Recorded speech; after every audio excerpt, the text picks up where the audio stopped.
Welcome to Sunday night. It is the Dr. Boz Show on Sunday nights. We are live here from Sioux Falls, South Dakota. And I believe I started right on time. That's a miracle. Give me a thumbs up if you can hear me okay and see me okay. I have, I think, a very interesting show for you tonight and have some just personal tips, tricks, a little biohacking, but also just some of my favorites and some of the things I hate that I'm going to share with you tonight. So at the Dr. Boz Show, we start out with a pretty real moment where I test my blood sugar and my blood ketones live. And that sometimes turns out to be not always the nicest numbers, but they are real. And I will show them to you here on the show. I think those of you that have been watching for a long time, thanks for replying on the sound. I really appreciate that. I have been checking my blood sugars and doing this not because it's the funnest thing in the world to do, but because it certainly does show the rest of the world that you can calculate how to lose weight, how to improve your health. This is just my fork here. I just got the meter set for a ketone here. That purple strip is a ketone check, and the white strip here is a blood glucose check. We're going to do both of them simultaneously to give a pretty good look at my metabolism. So ketones came in at 1.1, glucose came in at 94. We ate lunch or supper or whatever you call it in the middle of the afternoon, brunch, a few hours ago, and I am starting my fast again today. I try to do a fast each week.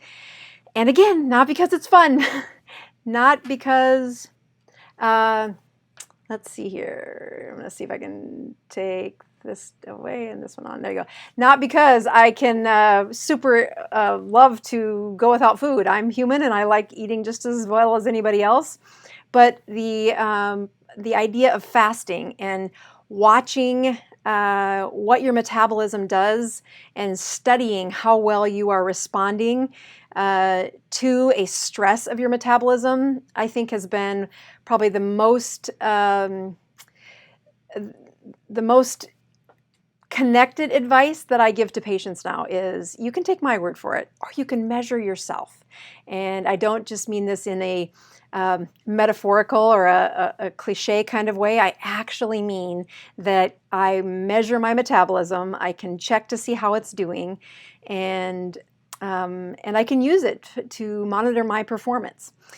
For many of you that have followed me for a while, you know that I'm writing another book, and I've been at it for a couple years. The first book I wrote was a very intimate story about my mom who was struggling with cancer. At 71, wanted to throw in the towel, and as she delivered that news to me, I said, let me show you what I would do. This had been a recent dive into understanding the ketogenic diet. Really, I was using it in my patients in my clinic to repair brain injuries. Brain injuries are something that I've had a passion for in the chronic illnesses that I take care of in my internal medicine clinic. If you say what connects most of the patients, or what do I really hone in on when I'm taking care of a patient, and that is, what is their brain health? And if they've had a brain injury, that brain injury can be chronic sleep deprivation, chronic diabetes, chronic high blood pressure, chronic alcohol use, chronic marijuana use, being obese, or it can be the more obvious. They've had a actual trauma, physical trauma to the head. They've had chronic migraines. All of those lead to a deterioration of the brain. And when you look at the generation of people today that are really taxing not just our nursing homes, but our society to take care of them, it's when their brain isn't working right. So as I've honed in on how do I repair a brain, how do I keep my brain as healthy, how can I advise patients to keep their brain as healthy as possible, I was almost unbelievably cynical about how the ketogenic diet could repair a brain and could really help brains age more gracefully, even in the setting of seizures. So this discovery of watching brains age, really course correcting, was what where my focus had been when Mom said, I've had chemotherapy twice, I do not want to do this again, I would prefer to just die, to not do any chemotherapy. Let it take its course. That was over 5 years ago. The book that I wrote associated with that was not intended for public. I was totally writing my mother little lessons on how do you do the ketogenic diet and not get overwhelmed by the science of it all. And then I didn't want to overpromise something. It was rather new, at least to the literature that I had access to 5 years ago. Since then, I've course corrected on several of the things that I probably should have done a little better for my mom even. But yeah, life has seasons. So as I've become even a more expert on the ketogenic diet, this book that I'm writing is, again, another person's story, but how can you journey through and really repair a body from the inside out? And as I look at biohacking my own brain, kind of saying, I really need to focus for the next 3 hours. I don't have time to have writer's block or I have 3 hours that I've sectioned off to get this done. And if I don't do it, I don't have another chance to do it for probably 4 or 5 days. So I need my brain to work when it's time to work. And so some of the things you're going to hear about tonight are how I've been biohacking my own brain fuel to match performance times and really kind of meet this deadline. I am down to editing the last chapter of this book, and so it will be the second to last chapter. The last chapter I haven't written yet, but the really hard part is done. And I'm very excited about what has really unfolded in this book. Not only is it a much better delivery of what are the do's and don'ts of a ketogenic diet and how can it be used to reverse chronic health problems, but it really will give people the tools to satisfy what I get hundreds of emails for a month, which is, doctor, can you help me? Can you help me do the ketogenic diet? And the answer is you do not need a doctor to do the ketogenic diet in most cases. You do need some safeguards in there. And boy, I practiced out the curriculum for this book on an online course, my first online course. I launched it almost 2.5 months ago now, and I was expecting a few students to show up. I had a blessing of an abundant number of students, but I really was appreciative of the feedback of how many people said, I've been doing the ketogenic diet for several, some of them a couple of years, and really had failed to crest their knowledge and really kind of crystallize the things of what you should be doing and what you shouldn't be doing. So that was the curriculum for what I was using for this book, and I really do think it just strengthened my resolve to say, finish the book, stay at it. It's going to satisfy. You're going to find an audience that will appreciate it, and hopefully you'll find a tool to take to your doctor to strengthen other physicians to use this approach. I have a personal goal of stopping more prescriptions than I started in my medical career, 20 years into writing a lot of prescriptions and never expecting that I would have something so powerful that I could undo some of these chronic illnesses that internal medicine is known for taking care of. All right, well, so we have a few announcements that I want to make today. We're going to do a few little dances around my website that I want to show people about. And I have other announcements that will be a little easier for you to see as we go forward. So actually, I didn't even hardly give attention to the chat. So thank you for everybody that's written in so far, that's typed in. Usually I have that chat off to the side there, but I didn't click that today, so sorry about that. If you look at some of the things I really do appreciate is if you tell me where you're from. This channel started out with just a few folks that were watching and now is really swept. I mean, I can't believe the number of countries that watch, but also just lots of folks within the United States who have really great doctors and really great access to medical care. But it turns out when the patient comes into the physician educated, that's one of the best ways for the doctor to say, I had better learn about this. So I think you, the audience that watches this show, you are changing the way the process of ketones and ketogenic diet to repair a body unfolds in our American medical culture. I get emails at least once a week from physicians or nurse practitioners or physician's assistants saying, all right, I had this patient give me one of your books. I reluctantly read it and I can't believe what I've learned. I would like to learn more about this. And I just want to say thank you for everybody that continues to have this conversation. I I know my mom is alive today because of just slowing down, really understanding the ketogenic diet, and then using it in her health. She is now chemo-free. Her cancer is of the white blood cells, and so her cancer is measured by how long it takes to double it. She's been off chemotherapy for, I think, 1.5 years now, and really just managing her chronic lymphocytic leukemia, CLL, with a ketogenic journey. As many of you know, she's had a lot of stress in the last year. We buried my dad about 7 weeks ago, and so there would have been plenty of reasons why she should have just said, I can't do it now, it's just too much. But I really do have not just personal testimony, but patients and my 75-year-old mother now who says, this is truly a sustainable approach for healthcare, is using ketones to enhance your life.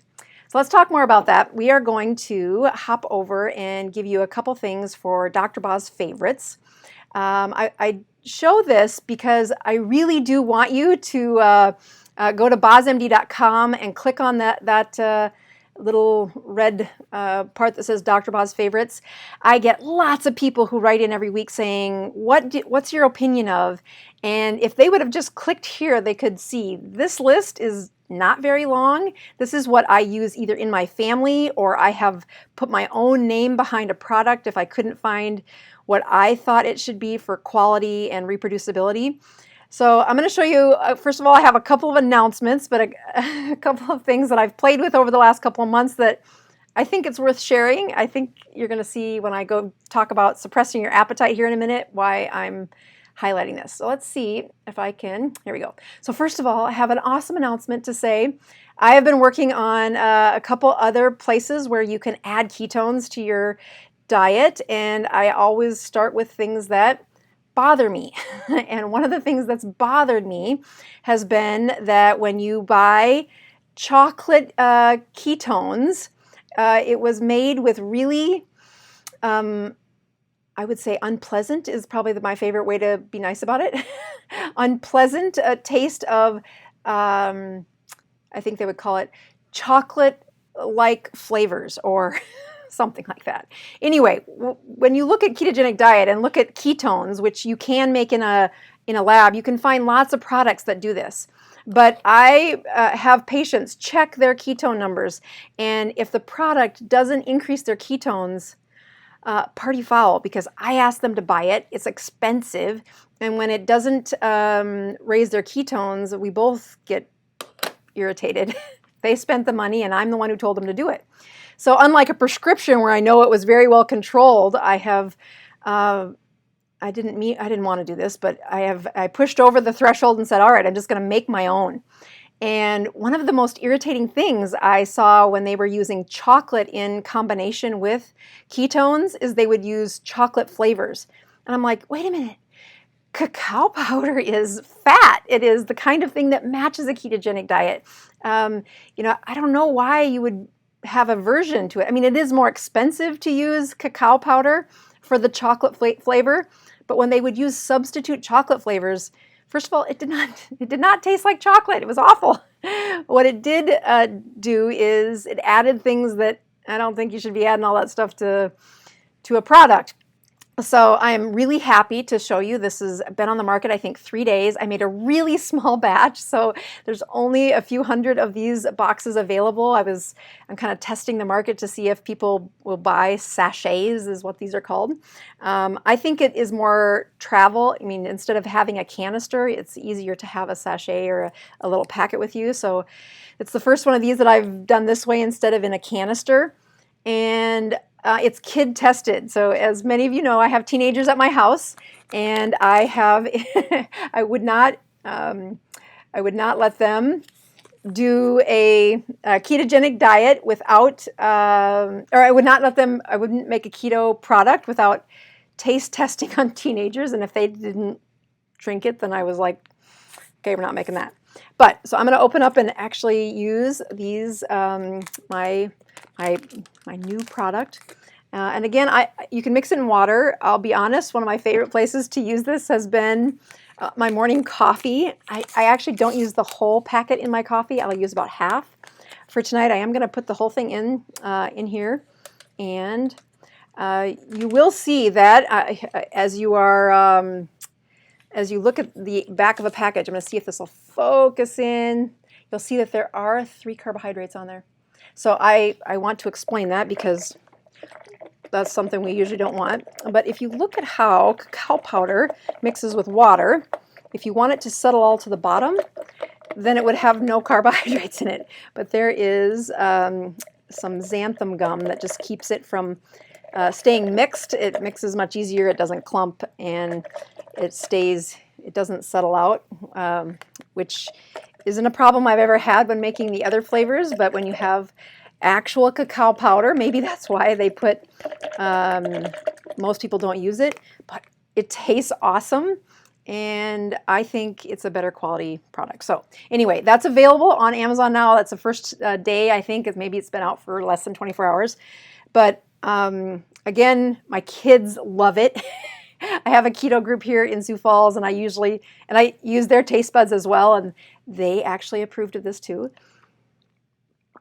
So as I take this, I'll check my ketones at the end of this broadcast, and I'm gonna try to probably drink half of this as we're talking. All right, so there's that. We're gonna go back to this part here, and I want to show you a couple other things. So the purpose of showing you that is, yes, to announce that I've finally got another product on the market. This takes way longer and way more money up front than I ever planned on.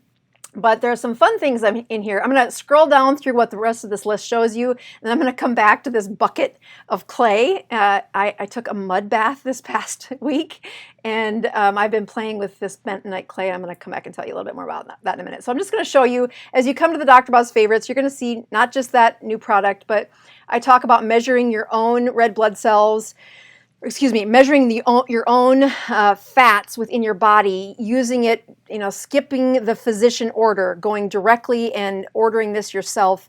That's a really unique ability. I do see medicine really migrating towards empowering patients to check their own labs. This is one of the first ones that doesn't require blood to go in a vial. You actually prick your finger like I did on the beginning of the show for a blood glucose, but you blot that the blood onto a card that is a sponge of sorts, and you'll mail that in. The team there runs the analytics on what types of fats has your body been using to make the skin of your red blood cells.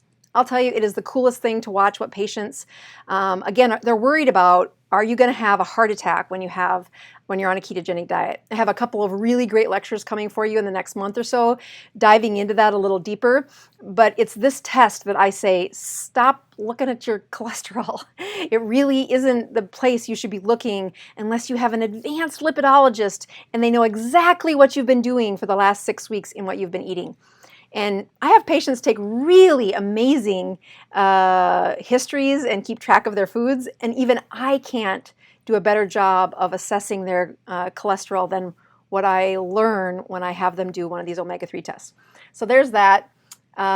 When we scroll down a little further, this is actually, if I had to pick my favorite product that I make, it's this one here. Last week you saw me chirp about it. It's truly... You're going to see why I care about this in a minute. We're going to talk about suppressing appetite. But this powder mixes both the BHB salts as well as the powdered MCT C8C10 into one scoop. And it is that combination of short-acting ketone delivery as well as a fat that your liver will make ketones, and those ketones last a lot longer. Truly my favorite is that product right there. And let's see. Let's go down here. You're going to see my salt. You're going to see this is the other thing that I think in the last week, if you're in America and you're looking at what is a huge transition. We've got kids that are about to head back to college. We also have kids that are going to be on their own in college for their first year, and then I have my teenagers in high school that are starting marching band. and just watching to see how powerful it is to screen everybody with a thermometer that works. So this is what I use in my clinic. I actually asked the company to say I want to sell this directly to people. That didn't work out, but you can buy it from the company at a pretty good discounted rate. And it's so slick. I have one in my purse. I have two at the clinic. I have another one at home. And again, you don't have to touch to get the thermometer to work. But if you watch the sweeping of coronavirus in our country this past week, it doesn't catch everybody, but it is a very important first step is if you have a fever, stay home, stay home, stay home. Again, I got lots of patients suffering with troubles like this. Anyway, you can continue scrolling through here and seeing all the different things that I really care about. But I'm going to go back and tell you a little bit more about how I took a mud bath, and then we're going to get to the topic of the day. So again, this is a bucket of bentonite clay. 6 pounds of bentonite clay. I'm going to see if I can click on it and go to their site. Yeah. So bentonite clay is, it comes from Utah, and it's a product from Redmond that I didn't even know they had until I was talking with their rep saying, I just really like the Soleil water, and was using some of the salt crystals and was teaching patients and giving a couple little classes on why that's such a big deal to use during a fast, is that constant replacement of these. Salt is one thing, but the electrolytes specifically in that Redmond salt it's just been a gift to my patients, to me, on how successful I've been with fasting. And so they sent me some of this bentonite clay, and I'm like, I don't even know what this is. And she's like, well, millions of years ago when North America was under an ocean, and then something happened, and the salt that they harvest for Redmond salt has a layer above it of the organic matter that appears to have been pulverized. So the theory is, and I think there's pretty good evidence, that a meteorite hit the Earth, and the organic matter that just got destroyed by heat, all layered into this layer of, it's called bentonite is what the word is, but it's several little, it's a combination of minerals and organic matter from like the periodic table, but it's a very negatively charged, as in the opposite of being positively charged, powder. And there's several places that they had ideas for using it, but I said, well, let me just play with it. I want to see what this is. So they promote it as a place that you can put a mask. And again, when you look at inflammation or infections of the skin, or a superficial like burn or infection, you've got a lot of positive charge. You've got a lot of infections, a lot of bacteria that really like the environment of that positive charge. A negative charge will make it much more difficult for them to live in that environment.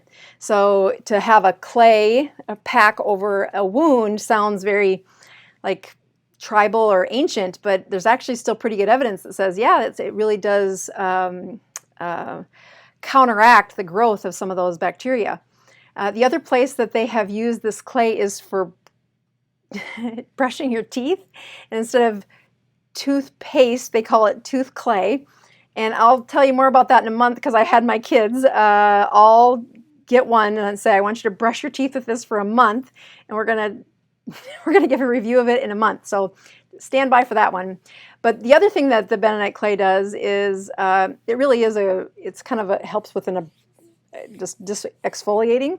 So one day I was in the sauna, and it was really hot and irritable. You're going to see why I was in the sauna in a minute here.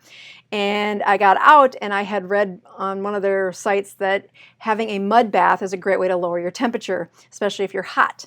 And I instantly remember going to Thailand with my family.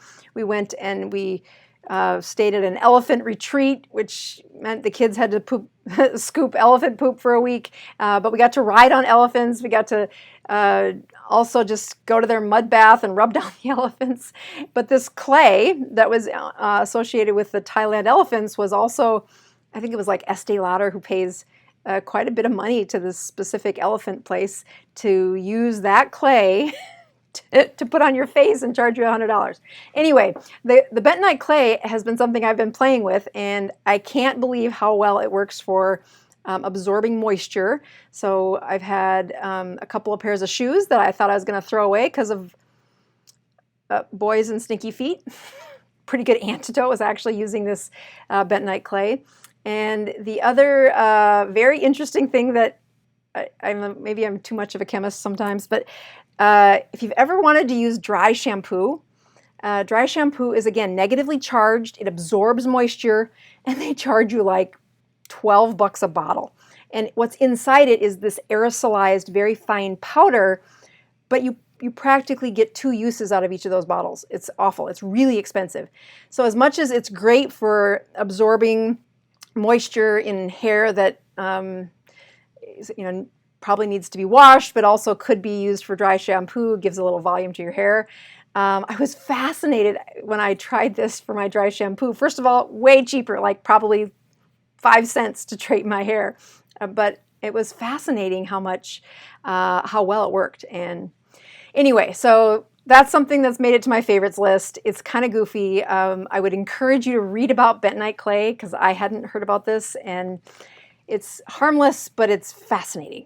So that's made my favorites list.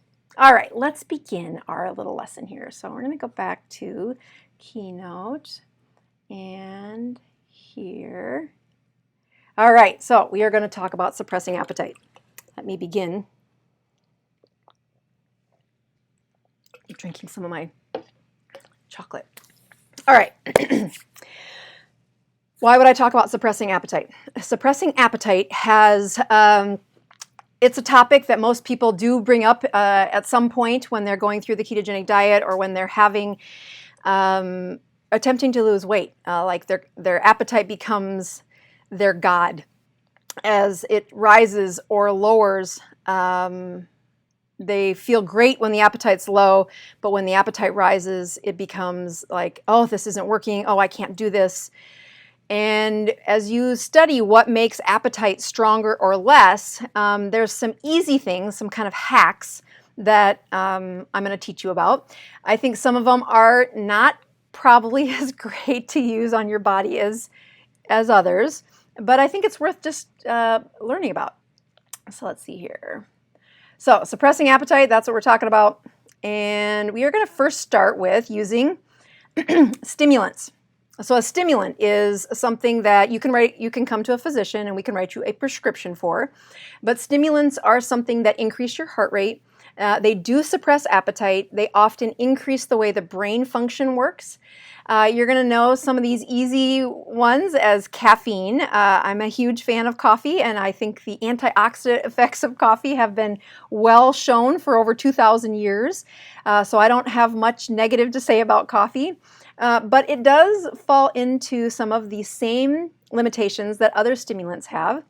The catechins are the similar product that's found in tea. Tea does have caffeine in it, but good teas, especially ones that are not moldy, that really do take the concentration of a tea and use it as, you have to drink either a lot of tea or you have to find a way to concentrate the tea to get your catechins high enough to make a significant impact.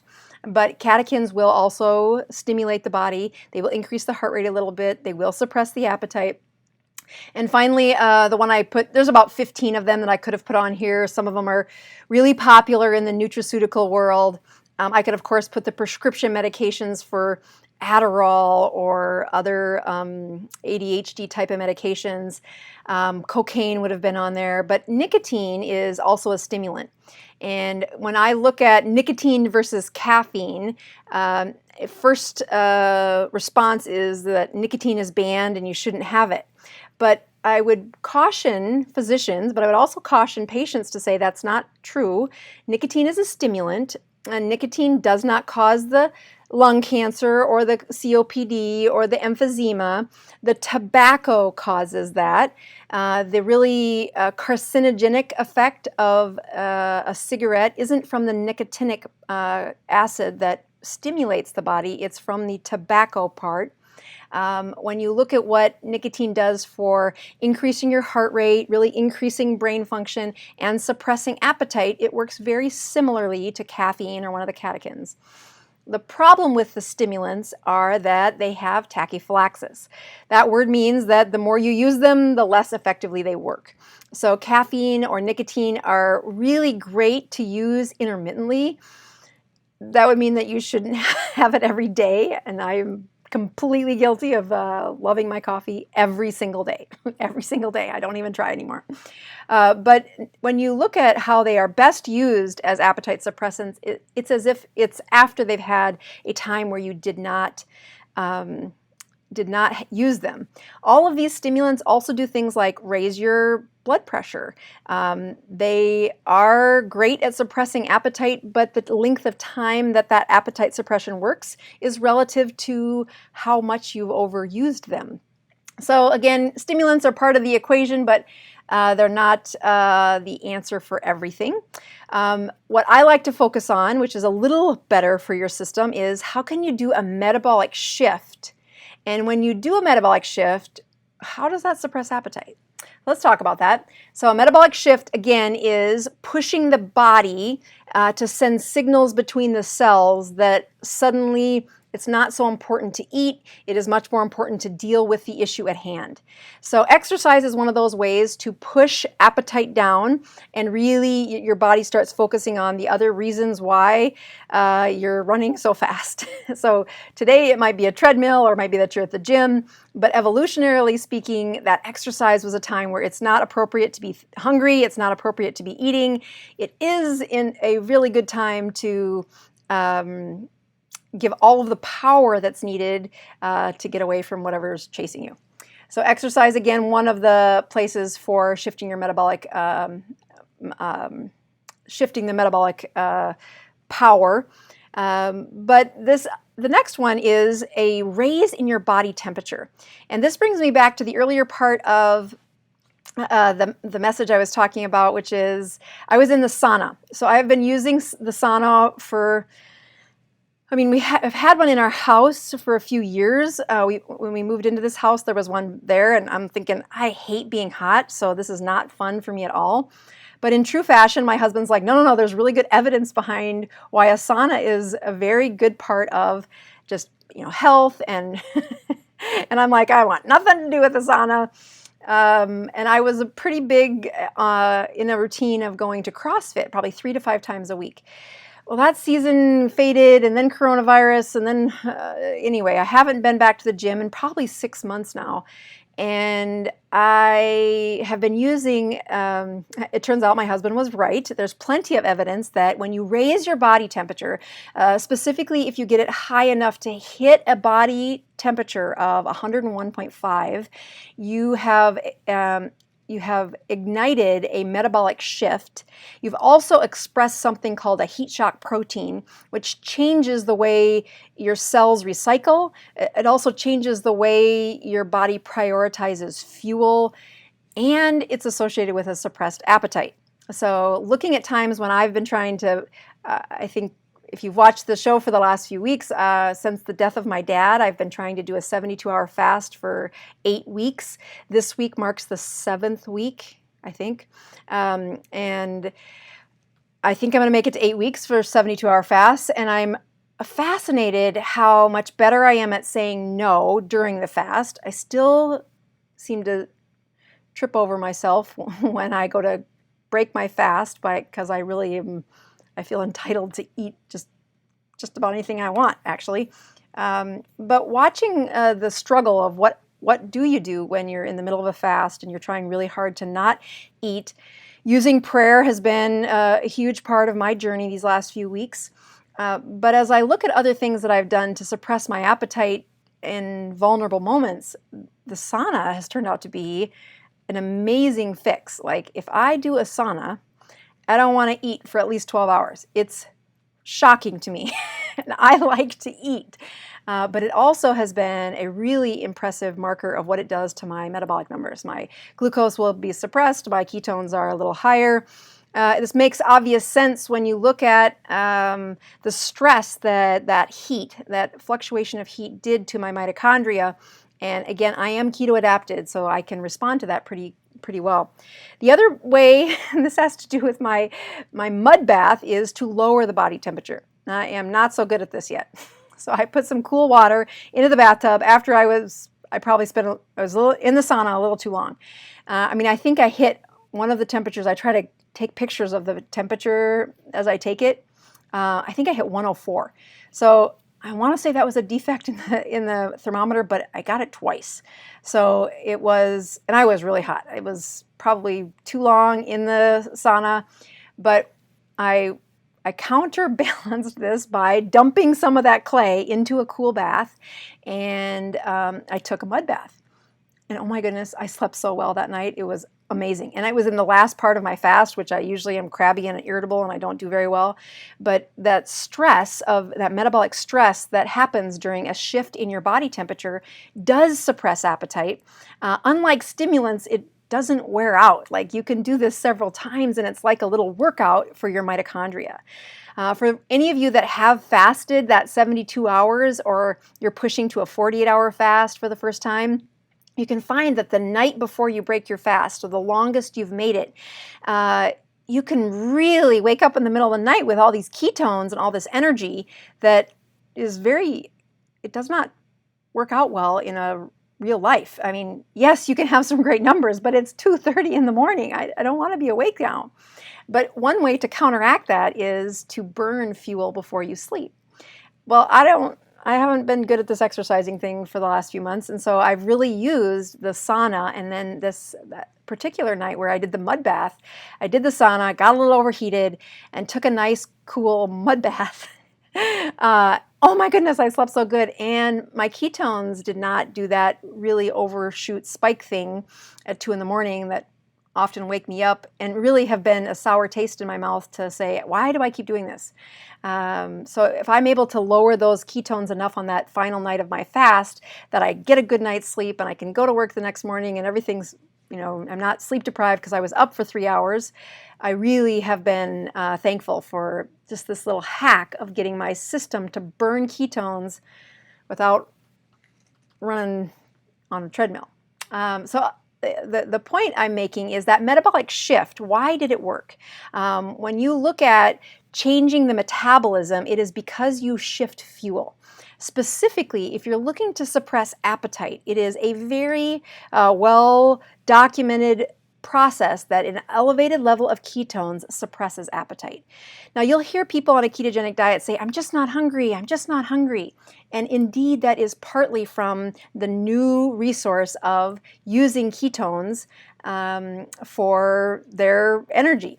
So when I look at people who are trying to hack this, like who could suppress their appetite? Number one, you can swallow ketones.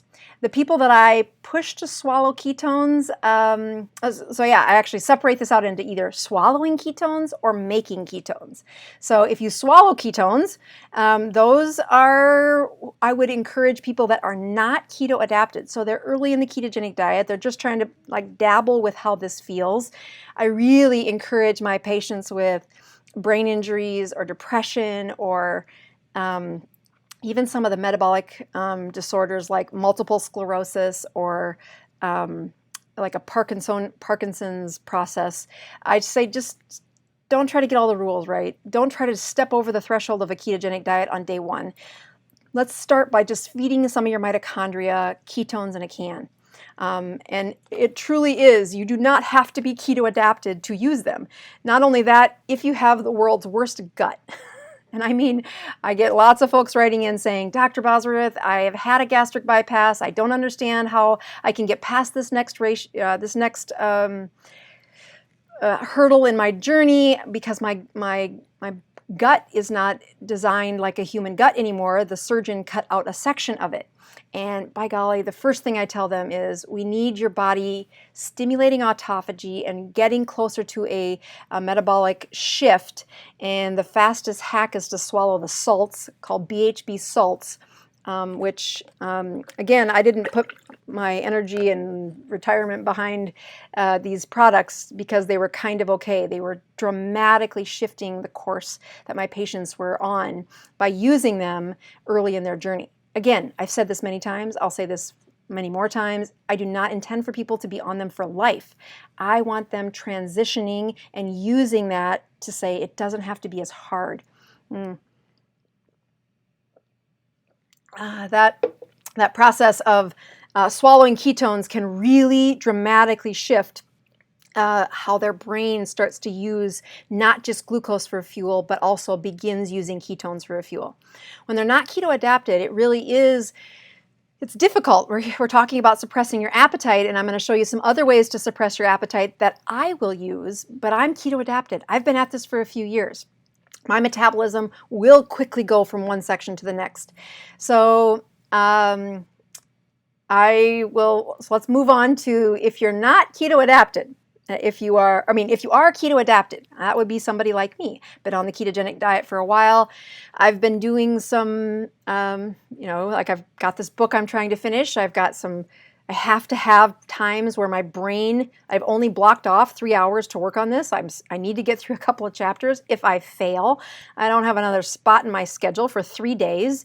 So it becomes very important that I get my brain focused, not distracted, and that means turning off a lot of all the things that distract it, but it also means finding a way to fuel my brain in a level that hunger is not distracting me, that I really am satisfying the needs of my brain, and I can really punch through and get done what I want to get done in those hours.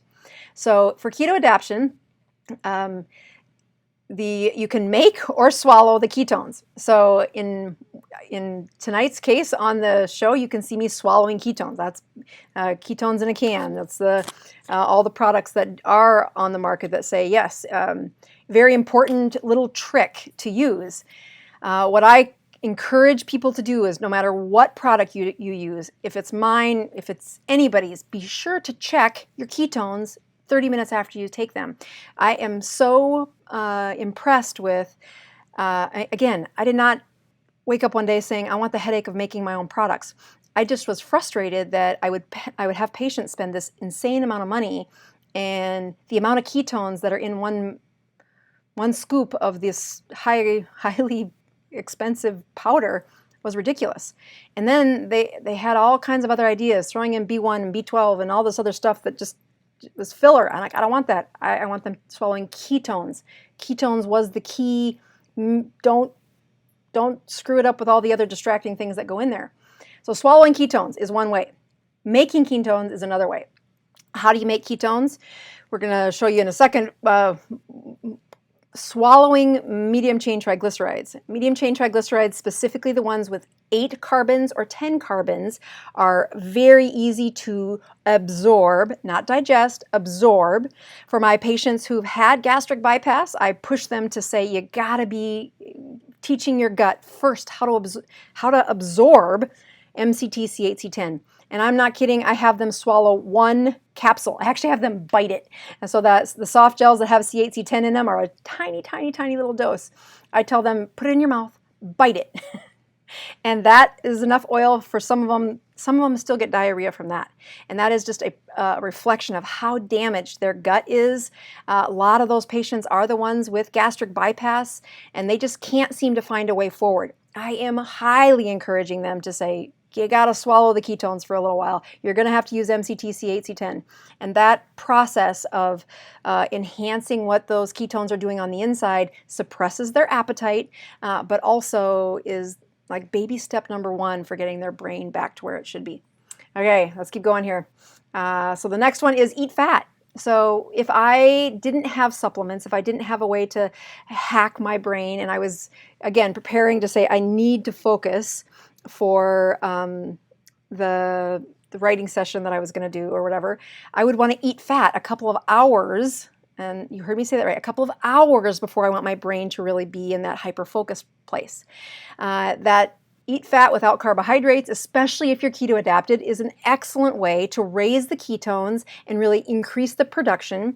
But one of the reasons that eating fat and fasting both suppress appetite is because of what it does to your fat-based hormones. Fat-based hormones that suppress appetite include things like cholecystokinin, peptide YY. You've got the leptin, ghrelin, yin-yang that suppresses appetite, shuts off hunger. There's the layers of fat-based hormones that suppress appetite. There's about 15 of them. You can't make them or you can only make a minor amount of those fat-based hormones when you're in a high insulin state.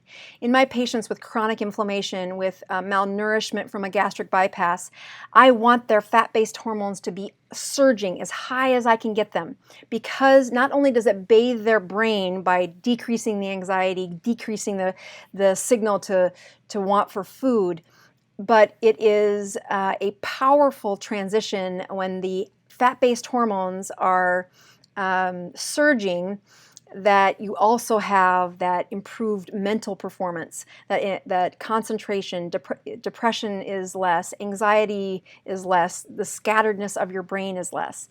Those fat-based hormones come in a state when you're keto adapted, and as they surge, you really do have a decrease in appetite. And again, you can measure that. Say, well, doc, is that me? I don't know. Am I fat adapted? Am I keto adapted? And if you haven't checked out the online course where I really go through this step by step, you can peck around on YouTube and find lots of my videos that teach this. But if you're looking for the most succinct, cut the crap, stick with the message, don't get distracted. You've got tiny little videos to get you from the beginning to the end. That's really what this book is that I'm writing, is a stepwise process of how did I take this patient through this journey of a brain that was not working right and good 50 pounds of weight that needed to be lost, and how did we journey these 2 to 3 years together.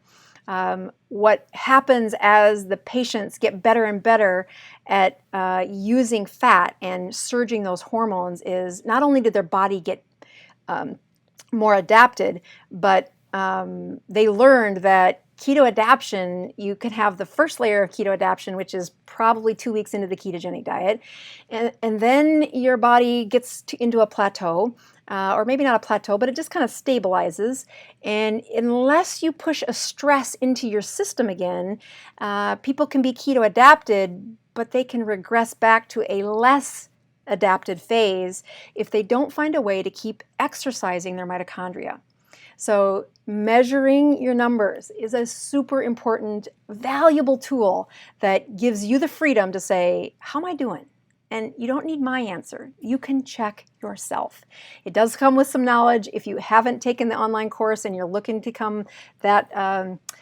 to get that level of confidence or education behind your ketogenic journey, it supports the channel, but I'm very thankful of how well it turned out and how many patients, actually just not even patients, people that have watched the course, took the information back to their doctor, and their doctor is learning how to get their prescriptions stopped, to decrease their blood pressure medicines, decrease their diabetes medicines, and get that weight off, get their brain back because of the ketogenic chemistry that they're using.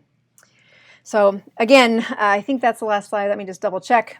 So again, if you're looking to suppress appetites, you can use stimulants. Those are coffee. That's everything from cocaine to Adderall or stimulants, but they have tachyphylaxis. You can use them very effectively to suppress your appetite, but the longer you use them, the less effective they are. You can raise blood ketones by shifting your metabolism. You can shift metabolism by exercising, by changing your body temperature. You can either heat it up or decrease it by getting it cold.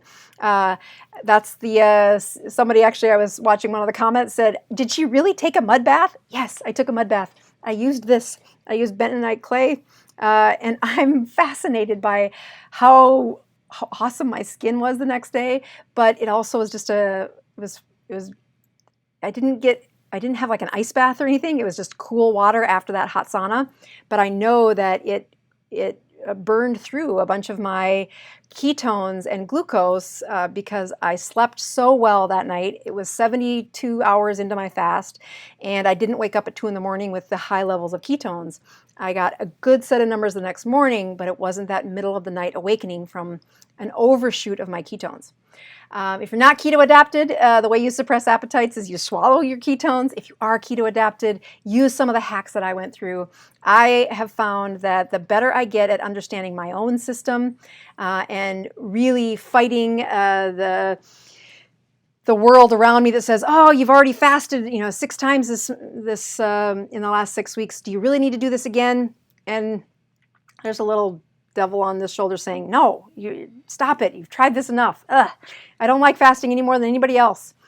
But I will tell you that as I watch what my metabolism has done, as I stabilize, and then I push I think of fasting as a workout for my mitochondria. And that process of stressing my mitochondria and working them out is a way to ignite the autophagy, the recycling of my system, so that I don't end up with a chronic brain problem, so that I don't end up with an autoimmune problem, that the chronic health problems that I've studied in my clinic for 20 plus years that I didn't believe were as preventable as they are, come with how good of shape are your mitochondria in. And one of those ways to stress the shape of your mitochondria comes with how are your metabolites? What is your metabolism? Again, that gets you back to the Dr. Boz ratio and checking your numbers, which we will do here before we close out the show. Let me click over to the live chat and just take a look at if anybody has a good question while I am. Let's see. I have a good one here by Sue. I ordered my first Dr. Boz BHB product. Wow, good job, thank you.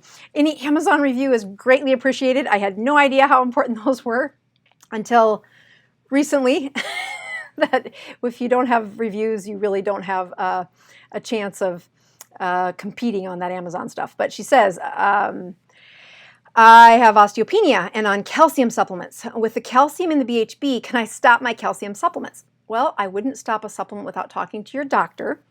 But I will tell you that one of the biggest mismatches in my advice over the last 20 years has been how replacing supplements like vitamin D and calcium were something I advised, almost every patient. And as I have studied a better use of your bones, your bones are filled with calcium. Replacing calcium as a supplement becomes a minimal way to improve your osteoporosis. If I was really, if I look at my worst osteoporosis patient, I can think of her. She was on steroids for 25 years. And instead of her spine getting nice and straight like this, it had curved down really, I can't even make my back do what hers had done. The tops of her ribs rested on her hip bones because she had just collapsed over. Her x-ray just had all of her spine totally collapsed. And it was awful. She had several of her vertebrae that had, they tried to do procedures and put infusions or to put like a gel of cement in there. And the fastest way that we could find to improve her bones was actually injecting growth hormone, which is a nightmare to get covered, but there's all kinds of problems with that. And what I missed in all those years was, wouldn't it have been better for that woman had I taught her how to stimulate the production of growth hormone on her own? And when I do a fast every week, I'm working to get my Dr. Boz ratio at least to 40. This last time, as I grieve the death of my father, I'm really trying to work for the peacefulness of this next season of life without my dad. And that spiritual journey is also pushing me to expand my fast to at least 72 hours. So instead of using a measurement of my blood, I'm back to using a clock, which when I first teach patients how to fast, I use a clock. I say fast for 24 hours, fast for 36 hours. We use a clock. But as they get more skilled in their ability to fast, I like them to fast to their metabolism. I like them to fast to a Dr. Boz ratio in the morning not in the evening, in the morning. So I love to have a Dr. Boz ratio before 2 o'clock that's under 40. And when I hit that, it's a measurement that I produced growth hormone, that I ignited autophagy, and wouldn't it have been better for my osteoporosis patient who actually died a couple years later, just and in pain, in misery, on opiates, because we didn't have a way to fix her. But had I known then what I know now, I would have pushed her to not worry so much about calcium supplements as I did her metabolic shift of improving her overall health care. So again, here's my ketone measurement. Again, it's purple. For those of you that can see that little blinking little drip there, that's what it takes before you put the blood up into it. And so that siphons it in. I'll count down for 10 seconds. That's the ketone meter. This is the glucose meter at the end, and that's, again, a blinking little drip of blood, and shows you that I have a glucose of 90 and a ketones of 1.1, so about the same as what it was at the beginning. I will tell you that I have not had enough to drink here, or maybe I've only had it for like 30 minutes in here too. But it's the same thing I'd want you to do. I want you to check your numbers within an hour of using a supplement. And, you know, the process of not only just checking my work and my products, but also measuring your own health. The gal who says, is it okay to take, to not have the calcium supplements? We don't want to give you medical advice, but I do show you the regrets I have from my patients that said, was there any other way that we could have helped those patients? And the answer is, yep, but it wasn't found in the textbooks I was studying. All right, so I am going to sign off for the night, and I appreciate all of those of you that tuned in. I'm going to do a couple more questions here because we have a few minutes before the top of the hour. And there's some, is Sole water the best electrolyte replacement, i.e. she has leg cramps? Jessie writes in for that. So I will tell you that Sole water is absolutely on my default list of something I do every day now. It was not when I first started this. In fact, I was really skeptical that it could do that much more than the sodium chloride salts that I had used for the first couple years of a ketogenic diet. I'm sold. I have had to eat a bunch of humble pie saying I cannot believe how much easier it was for me to fast as long as those electrolytes were replaced.